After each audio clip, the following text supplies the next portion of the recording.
গত 5ই আগস্ট এদেশ পুনরায় স্বাধীন হয়েছে। এই স্বৈরাচার পালায় দেশ ছেড়ে পালিয়েছে। মানুষ আশা করেছিল দেশে একটি সুষ্ঠু নির্বাচনের মাধ্যমে এদেশে গণতন্ত্র প্রতিষ্ঠিত হবে, কিন্তু এই অন্তর্বর্তীকালীন সরকার এদেরই সাপোর্টে সরকার হয়েছে। আজকে সরকারে এসে এরা গণতন্ত্রের অন্তরায় হয়ে দাঁড়িয়েছে, গণতন্ত্র প্রতিষ্ঠার পথে বাধা হয়ে দাঁড়িয়েছে এই ইউনূস সরকার। আমরা আশা করি সমস্ত ষড়যন্ত্র বানচাল করে এদেশের মানুষ গণতন্ত্র প্রতিষ্ঠা করবে এবং দেশে একটি সুস্থ নির্বাচন অবশ্যই হতে হবে ইনশাআল্লাহ। আমরা আমাদের নেতা তারেক রহমান, তার সকল মামলা শেষ হয়েছে, কিন্তু কিছু অন্তরায় এখনো ভিতরে ভিতরে রেখে দিয়েছে। এই সরকারের ভিতরে থাকা কিছু ফ্যাসিস্টের দালাল তারা তারেক রহমানকে দেশে ফিরে আসতে এখনো সুস্থ পরিবেশ সৃষ্টি করতে পারে না। আমরা আশা করব, আমরা দাবি করব এই সরকারের কাছে অবিলম্বে তারেক রহমান দেশে আসার সকল বাধা দূর করার জন্য এই সরকারকে দায়িত্ব নিতে হবে। আমরা এদেশে সাবেক মেয়র সাদেক হোসেন খোকার ছেলে ইশরাক হোসেন আদালত রায় দিয়েছে তার পক্ষে, তাকে মেয়র করার জন্য। নির্বাচন কমিশন তার পক্ষে গেজেট প্রকাশ করেছে। আজকে এই স্থানীয় সরকার উপদেষ্টা সেই ইশরাক হোসেনকে মেয়র পদে শপথ অনুষ্ঠান পরিচালনা করে বাধা হয়ে দাঁড়িয়েছে। আমরা বলবো এই স্থানীয় সরকার উপদেষ্টাকে আপনি এটা নিয়ে আগুন নিয়ে খেলা করবেন না। আমাদের লক্ষ্য করেছেন ইশরাকের পিছনে এদেশের সমস্ত মানুষ এক কাতারে দাঁড়িয়েছে। অবিলম্বে তার সমাবেশ অনুষ্ঠান এবং তার ইশরাক হোসেনকে মেয়র ঘোষণা করে ও তাড়াতাড়ি গেজেট প্রকাশ করার জন্য আমরা এই সরকারের কাছে দাবি জানাচ্ছি। অন্যথায় ব্যতিক্রম কিছু হলে এদেশে আগুন জ্বলে উঠবে, আপনি আপনার সামাল দিতে পারবেন না সেই অবস্থাকে। এই বলে আমি আজকের এই সংক্ষিপ্ত বক্তব্য শেষ করলাম। খোদা হাফেজ।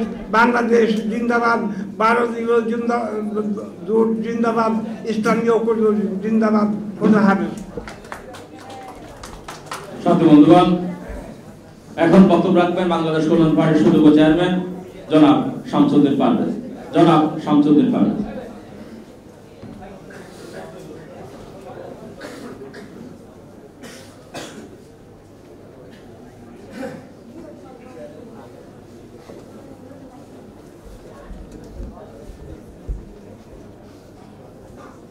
আউযু বিল্লাহি মিনাশ শাইতানির রাজীম। বিসমিল্লাহির রহমানির রহিম। 12 দলীয় জোট কর্তৃক আজকের এই আলোচনা সভার সম্মানিত প্রধান অতিথি, বিএনপির স্থায়ী কমিটির অন্যতম সদস্য জনাব নজরুল ইসলাম খান, আজকের এই সভার সম্মানিত সভাপতি, 12 দলীয় জোটের সম্মানিত প্রধান, জাতীয় পার্টির চেয়ারম্যান জনাব মোস্তফা জামাল হায়দার, মঞ্চ বরিষ্ঠ 12 দলীয় জোটের সম্মানিত নেতৃবৃন্দ, প্রিয় উপস্থিতি, সাংবাদিক ভাইরা, আসসালামু আলাইকুম ওয়া রাহমাতুল্লাহ। প্রিয় ভাইরা,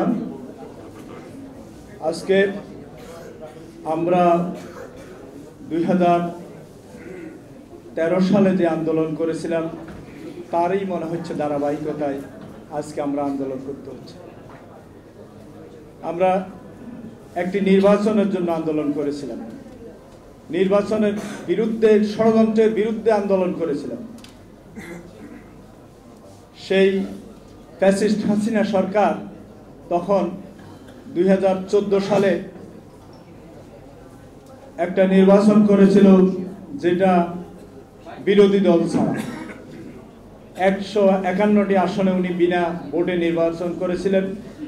এটার মাধ্যমে বাংলাদেশে শুরু হয়েছিল অগণতান্ত্রিক সরকারের পদচালনা। কিন্তু আমরা তার বিরুদ্ধে আন্দোলন করে 2014 সালে বিএনপি সহ 20 দলীয় জোট নির্বাচনে অংশগ্রহণ করে নাই। অংশগ্রহণ না করার পরিপ্রেক্ষিতে বাংলাদেশের যে স্বৈরাচার হাসিনার বিরুদ্ধে যে আন্দোলন শুরু হয়েছিল তারই ধারাবাহিকতায় 2018 সালে যে নির্বাচন হয়েছিল সেখানে মুজিবের বেটি বলেছিল, আমার উপর ভরসা রাখুন, আমি মুজিবের কন্যা বলছি। আপনারা মনে হয় জানেন শেখ মুজিব যেভাবে জাতির সাথে তামাশা করত তার কন্যাও সেম, তাই উনি বলেছেন আমি মুজিবের কন্যা, আমার উপর ভরসা রাখুন। আমরা ভরসা রেখেছিলাম। বিএনপি সহ 20 দলীয় জোট তখন অংশগ্রহণ করেছিল। আপনারা দেখেছেন কি হয়েছে, রাতের ভোট দিনের ভোট রাতে হয়েছে। সারা বাংলাদেশের 64 জেলার কোনো ডিসি নির্বাচনে বিরোধী দলের কাউকে কোনো আসন দিতে চায়নি, কারণ তাদের সিলেকশন আগে হয়ে গিয়েছে। সেখানে ডিসিরা তখন মনে করেছে যে আমি আমার আসনে কেন একজনকে ফেল করিয়ে, আওয়ামী লীগের কাউকে ফেল করিয়ে তার রোশানলে যাব। সেই কারণেই 2018 সালে দিনের ভোট রাতে হয়ে শেখ হাসিনা নির্বাচিত হয়ে আমাদের উপর আবার জগদ্দল পাথর হিসেবে বসেছে। আমরা আশা করেছিলাম সে লজ্জায়, সারা পৃথিবীর এই লজ্জা থেকেই সে পদত্যাগ করবে, পুনরায় নির্বাচন হবে বাংলাদেশে, কিন্তু হয় নাই। 2024 সাল এসেছে, এসে আবার আমি ডামি তুমি আমি নির্বাচন করে পুনরায় নির্বাচিত হয়েছে। শেখ হাসিনা এইভাবে লাইফ পাওয়ার পর সে মনে করেছিল সে বাংলাদেশের অবিসম্বাদিত নেত্রী হয়ে গেছে, বিশ্ব নেত্রী হয়ে গেছে। সে এমন ফ্যাসিস্ট হয়ে দাঁড়িয়েছে, সে বাংলাদেশের কোনো মানুষকে মানুষ মনে করে নাই। সে বেগম খালেদা জিয়াকে কারো অন্তরালে রেখে সে বিভিন্ন উপহাস করেছে। সে বলেছে মরে মরে মরে তো না। এই বক্তব্য কোনো মুসলমানের বিরুদ্ধে দিতে পারে না, কোনো মানুষের বিরুদ্ধে দিতে পারে না, কারণ একজন মানুষ আরেকজন মানুষের মৃত্যু কামনা করতে পারে না। প্রিয় ভাইরা, হাসিনা ওই ব্যক্তি যে মানুষকে জবাই করবে আর চোখে সেই গ্লিসারিন দিয়ে কান্না করবে, সে হলো যায় হাসিনা। সেই হাসিনাকে এদেশের 18 কোটি মানুষ ফ্যাসিস্ট বলে এদেশের ছাত্র জনতা আন্দোলনের মাধ্যমে এই বাংলাদেশ থেকে বিতাড়ন করেছে। তার স্থান বাংলাদেশ হয় নাই। আমাদের দেশের কোন এক আলেম বলেছে তুমি সারা গাছে যদি তোমার হুতুম পেঁচা বসে যায়, তোমার আর বসে গাছ ওইখানে আর থাকতে পারবে না, হুতুম পেঁচারা এই গাছকে উপটিয়ে ফেলবে। বাংলাদেশের এই হাসিনার হুতুম পেঁচারা বসেছিল। হাসিনাকে উৎপাদন করে আমরা দাদার বাড়িতে পাঠিয়েছি, কিন্তু বাংলাদেশে হুতুম পেঁচার সেই বাচ্চারা রয়ে গেছে। আমরা যাদেরকে বিশ্বাস করে এই ইন্টারিম গভর্নমেন্টের দায়িত্ব দিয়েছে, আমরা আন্দোলন করেছি নির্দলীয় নিরপেক্ষ সরকারের জন্য, কিন্তু আন্দোলনের ফসল হয়েছে আজকের এই অন্তর্বর্তীকালীন সরকার। এই অন্তর্বর্তীকালীন সরকার আমাদের যে দায়িত্ব পালন করার কথা ছিল, আমরা যে নির্বাচনের জন্য দীর্ঘদিন আন্দোলন করতেছি, একটা নির্দলীয় নিরপেক্ষ সরকারের দ্বারা একটা ইনক্লুসিভ ইলেকশনের জন্য, আমরা এখনো সেই আন্দোলনে আছি। এর মাঝে আমাদের রাষ্ট্রের কিছু অবকাঠামোগত সংস্কার দরকার। রাষ্ট্রের বিভিন্ন অর্গানকে শেখ হাসিনা যেভাবে ধ্বংস করে দিয়েছে, এটার সংস্কার একটা ধারাবাহিক ব্যাপার, কিন্তু নির্বাচনের জন্য দেশের মানুষের অধিকার প্রতিষ্ঠার জন্য নির্বাচনই একমাত্র সমাধান। নির্বাচন যদি না আসে, নির্বাচিত সরকার যদি না হয়, তাহলে এদেশের মানুষের ভাগ্যের পরিবর্তন হবে না। যারা এখন ক্ষমতায় আছেন তারা কেউই নির্বাচিত না, তারা কেউ এদেশের জনগণের প্রতিনিধিত্ব করেন না। তারা এদেশে কোনো রাজনীতি কখনো করেছেন বলে এটারও কোনো ইয়াত্তা নাই, কোনো জানা নেই আমাদের।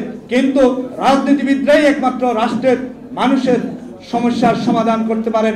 তাই আমি বলবো বাংলাদেশে অনতিবিলম্বে নির্বাচন দিন, এবং নির্বাচনের বিরুদ্ধে যে ষড়যন্ত্র হচ্ছে, নির্বাচন বানচালের জন্য যে ষড়যন্ত্র হচ্ছে, এ সকল ষড়যন্ত্রের বিরুদ্ধে 12 দলীয় জোট বিএনপির সাথে এবং এদেশের সমস্ত আন্দোলনকারী দলের সাথে একাত্মতা পোষণ করে ভবিষ্যতে যদি কোনো ষড়যন্ত্র হয় তার বিরুদ্ধে আমরা অবশ্যই দুর্বার গণ আন্দোলন গড়ে তুলব ইনশাল্লাহ। প্রিয় ভাইরা, সর্বশেষ কথা, আমাদের প্রিয় নেতা, জাতীয়তাবাদী দলের প্রিয় নেতা, বাংলাদেশের তারুণ্যের অহংকার জনাব তারেক রহমান আজকেও প্রবাসে বসে আছেন।